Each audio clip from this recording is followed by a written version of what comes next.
Men killed Jesus. Reference passage. Luke 9:31.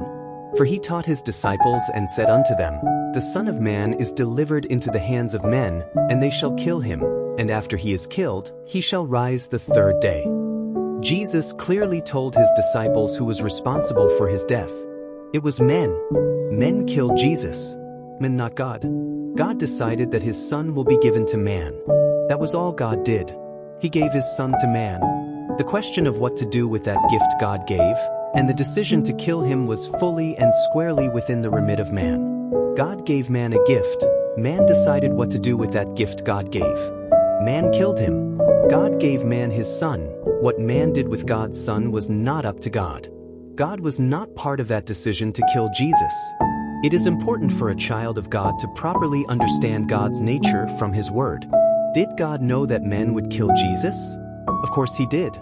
Why did he determine to still give Jesus to man then? Because the foreknowledge of God does not constitute an action of his. Treating God's foresight and foreknowledge as his action is an incorrect, ignorant, and unfortunate misjudgment of his character. So, what did God do in that whole story? What did God do whilst men were killing Jesus? 3 things. First, he did nothing to stop man.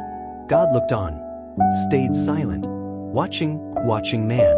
Watching sin, man's slave master, stretch itself to its highest limit in man, to inflict death. God looked on in silence. Did he cause man's wickedness? Did he tell man to kill Jesus? Did he play any part in their decision to kill Jesus? Did he help them kill him in any way? It was all man. Second, he did not rescue Jesus. God actively stayed completely inactive. He could have rescued him, but he didn't. He had given. Man had decided what to do with what he gave. He wouldn't stop man. God never forces man. He allows men to do what men want to do. He was inactive. He did not rescue Jesus.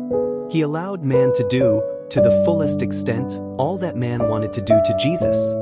Third, after man had had his full turn, without any interruption from God, God now acted.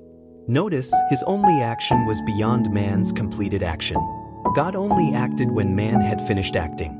The decision of man is not interfered with by God, but what happens with the outcome of man's decision is not up to man. That stays with God. God gave man Jesus. Man put Jesus to death. God took the death of Jesus and turned it into his power to save man.